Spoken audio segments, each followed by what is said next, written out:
This is an ADC warning. The crimes you're about to see are true. Only the names were changed to protect the ignorant.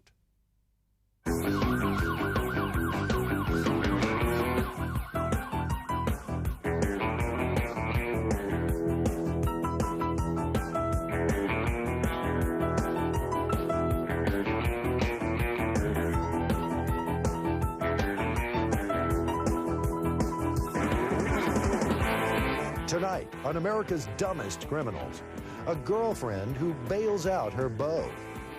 Frightening footage with a happy ending. And the dumbest DUI excuse ever made. These are just a few of America's Dumbest Criminals.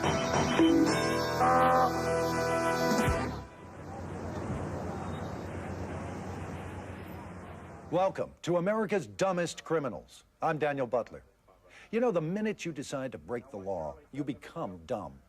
And when the going gets dumb, the dumb get caught. And we've got the proof. You're about to meet the cream of the criminally coddled as we open the files on America's Dumbest Criminals. In our first case, an undercover officer from Birmingham tells us of a deadly chase. We were serving a warrant on this house, and when we made entry, myself and several officers with the narcotics unit here, we secured the individuals inside the house, and there was this large guy, male about 23 years old. What happened when we came in, we can smell that they've been doing drugs.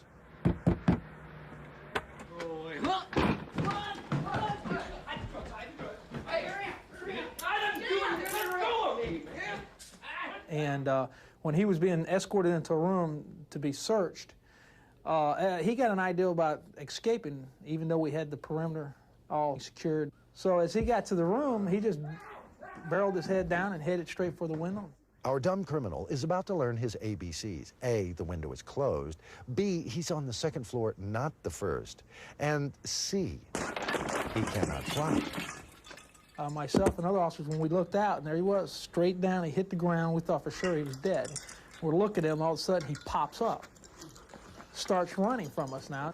When we get behind him, he then dives off about a 8 to 10 foot drop off, handcuffed behind him. He dives off into the brush. When he does, the tree impels him into the chest. And then you hear it snap, big old snap, hits the ground and pops back up, starts running again. So about this time, we're all, what are we gonna do when we catch this guy? He done fell out 2 stories and went through this tree. So anyways, we get the guy stopped, we get him back over to the house, and he's sitting there and he's apologizing for jumping out the window. He had some other lacerations, but he had no broken bones. The draped crusader had made his final curtain call. The man later told police he was giving up drugs and alcohol, citing they were just too hard on the body. You can be arrested for molesting an alligator in Miami, Florida. But in Pensacola during a cold snap, you can wear weasels as gloves. And now, actual surveillance cam footage from the dashboard of a trooper's car. It's a brush with death we call citizen's arrest. This trooper just pulled over a car for a minor traffic violation on an interstate highway. As he's ticketing the vehicle, a pickup truck loses control. The pickup truck brushed the trooper's left hip. The rearview mirror slapped the trooper in the left shoulder, but the trooper is not seriously hurt. The pickup truck did not slow down or stop. He fled the scene of the accident. The people who had been stopped for the traffic violation were concerned about the trooper's safety, but he was fine and back in his car within moments, in pursuit of the dummy in the pickup. Fortunately, a citizen driving on the interstate who saw the whole thing also gave pursuit. Moments later, he had made a citizen's arrest. This driver was dangerously dumb. We've all heard the term, the clothes make the man. Well, those words were never more true than in our next story. Officer Brad Burris tells us why. It was about February, it was kind of cold, and it was on day shift. And me and another officer were pulling into a pawn shop, and I parked right next to another vehicle, and a lady was in there counting her money. And I got out of the car, and I walked over to the front door of the pawn shop, and then as soon as I walk in, the lady runs in right behind me and says she got robbed.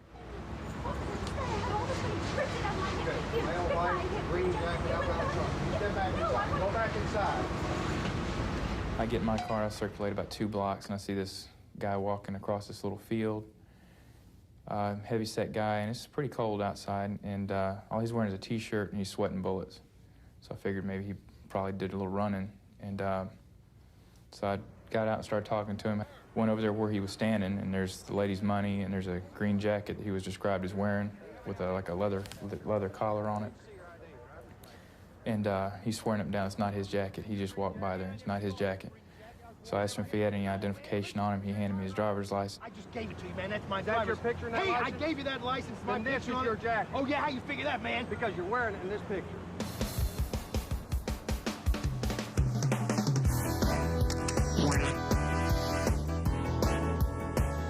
Coming up on America's Dumbest Criminals, a dumb criminal who can't tell a front from the back.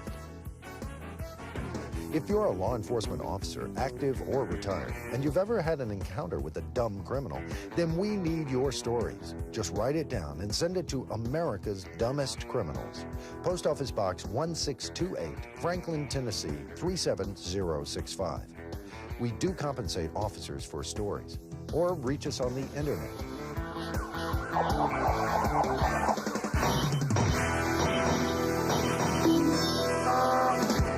Welcome back. Next, the story of a gang who suffered from an extreme form of peer pressure. Officer Studevin and his partner spotted a stolen car in Birmingham. They gave chase, and almost immediately, the dumb criminals hit a telephone pole.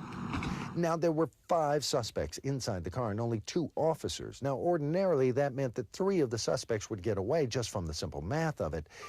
But these guys ran in a pack. They never broke up. They were like the Siamese suspects. It was like the Keystone Crooks. Finally, falling down in the middle of the road, they were captured and immediately enrolled in the Witness Protection Program. Now, actual footage of a dumb criminal who took a test drive to trouble. This helicopter is searching for a man who left a car dealership in this car for a test drive. He never returned. Then, chased by police, he fled from the car and ended up here in the middle of a swollen, freezing, flooded river. Shivering and freezing all night, stranded in the middle of the river, the fire department had to rescue our robber the next day. Our would-be Noah was taken shivering back to the hospital and then charged with grand theft auto, which is all in a day's work for a dumb criminal.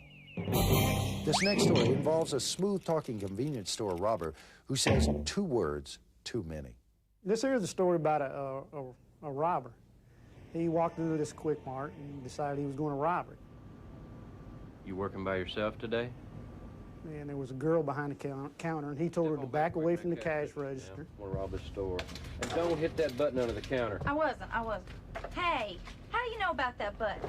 He says, I've been doing this for a long time. He says, I've been robbing places since I was 11 years old. They're gonna catch you, you know. You'd have to get up pretty early in the morning to catch old Beau Ramsey. The intensive manhunt took, 30 seconds.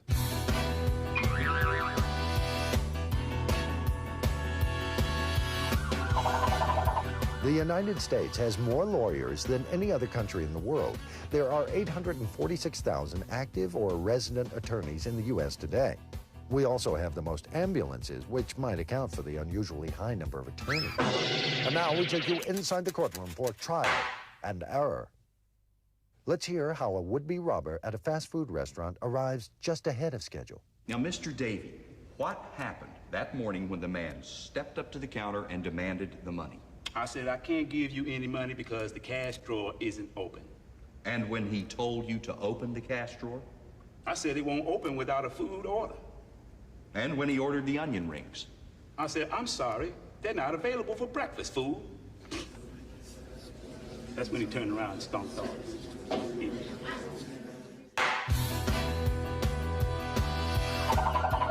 Performing acrobatics that would frighten horses is illegal in Denver, Colorado. However, bad contortionists can terrify goats. Detective Don Parker tells us about a dumb criminal who gets stung after the sting. We were involved in a sting operation one time here at the Sheriff's Department. It was, we had a fake pawn shop set up where the people came and sold us goods, and we videotaped them and recorded them and all that. It went on for months. At the conclusion of the operation, we shut the thing down, went out on big arrest parties. We must have arrested 30 or 40 people that had sold us stolen goods. We recovered everything from 18-wheelers down to stolen silverware, if you can imagine that. We attracted national attention. We had media from all over the country come in, and it went on for a week. I mean, it was a media feeding frenzy because the video was so good and the audio was so good. Everybody just loved it. A week after the pawn shop has been closed, we have had nothing but non-stop news coverage. We send a team out there to tear out our stuff, you know, get the equipment out of there, close the building up, and so on. We've got a great big old truck from the jail that says Escambia County Jail. We've got a couple of prisoner trustees to do the hard labor, 2 guards, and a couple of plainclothes deputies. As they pull up at the front of our closed-up pawn shop, there's a guy sitting on the front steps with a beard. He looks at this entourage, recognizes one of our undercover agents who had worked the thing, waves to him. The guy walks over, and the bad guy says, "Where you been?" He said, "We've been around, what's up?" Reaches in his pocket, pulls out 3 stolen Social Security checks. He said, "Well," he said, "I got 3 Social Security checks. I'll sell them to you 10 cents on the dollar." I said, "No problem. I'll be happy to take them." He takes them, arrests them on the spot, of course. And, of course, they got the handcuffs on them. They're putting them back in the cruiser car. And nobody could resist. They had to ask him. He said, "Didn't you recognize the Escambia County Jail truck? Didn't you recognize the fact that these were guards?" And he said, "Yeah." He said, "I thought you stole the truck and you were fixing to sell it down here."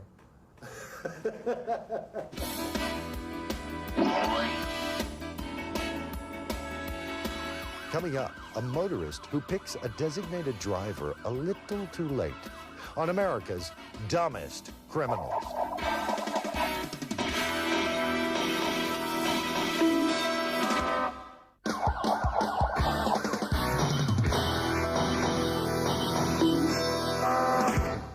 Hi, and welcome back to America's Dumbest Criminals. You know, when David Payton was arrested for a string of vending machine robberies, of course, he denied the charges. The man was arrested and booked, and his bond was set at $400. The suspected snack machine sneak was allowed his 1 phone call. Then the accused vending violator waited for his girlfriend to arrive with the $400 bail, which she did.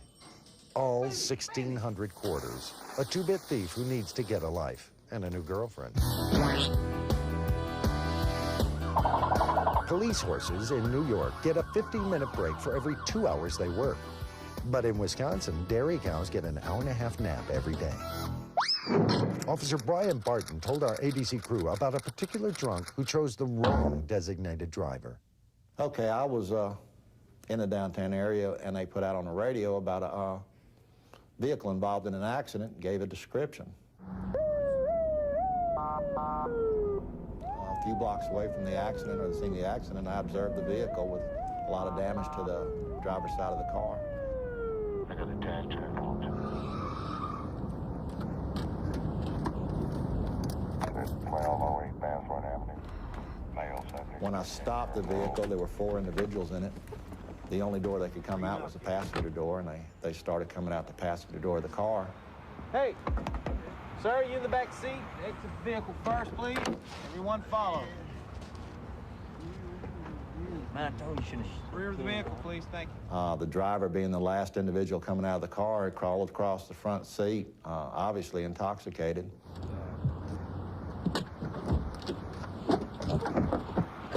And as he got out and got to his feet, he kind of leaned up against me, poked me with his elbow, and he said, "Tell him you was driving."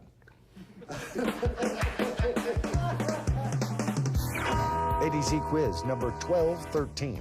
The largest jewelry heist ever recorded occurred on July 12, 1987 in London, England. How many millions in precious jewels did the thieves steal? A, $12 million. B, enough to keep Ivana Trump happy?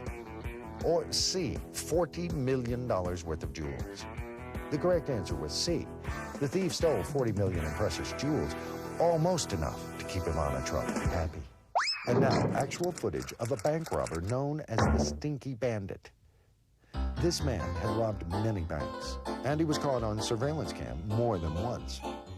But he was identified by everyone all of his victims, all of the bank tellers, by his unusually repugnant body odor. Yes, this man robbed banks, but he obviously didn't bathe, and everyone smelled a rat. It's too bad we don't have smell-o-vision.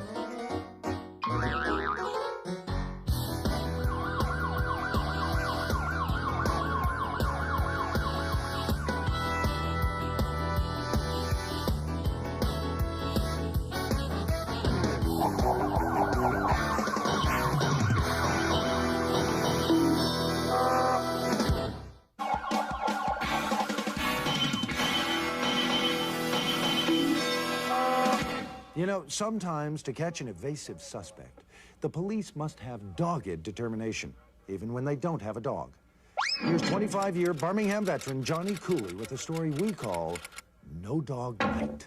This woman had been divorced from her husband, and he kept coming around and harassing her.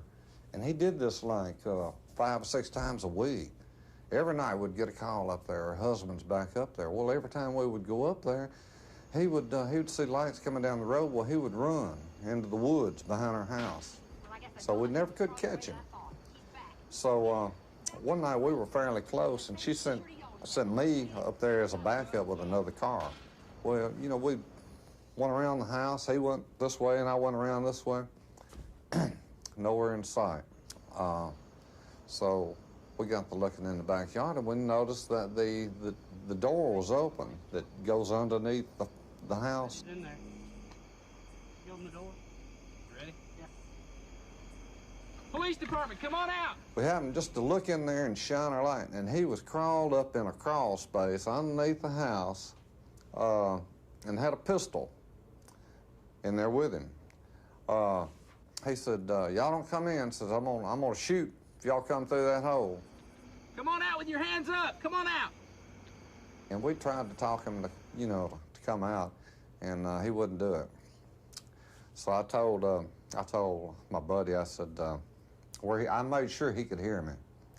I said, well, about the only way we're gonna get him out of there is call a K9 unit. Go ahead and call a K9. Let's get a dog started over here. We'll get a couple of German Shepherds, and he'll come out.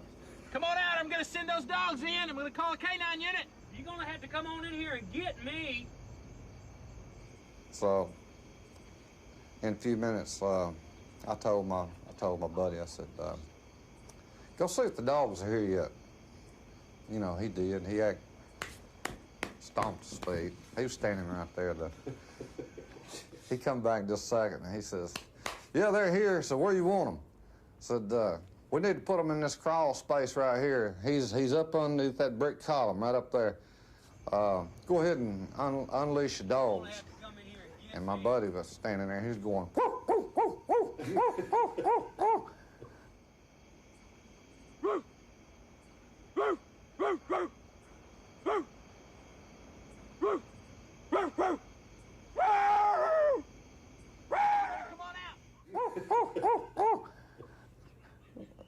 And this guy says, don't put them dogs in here.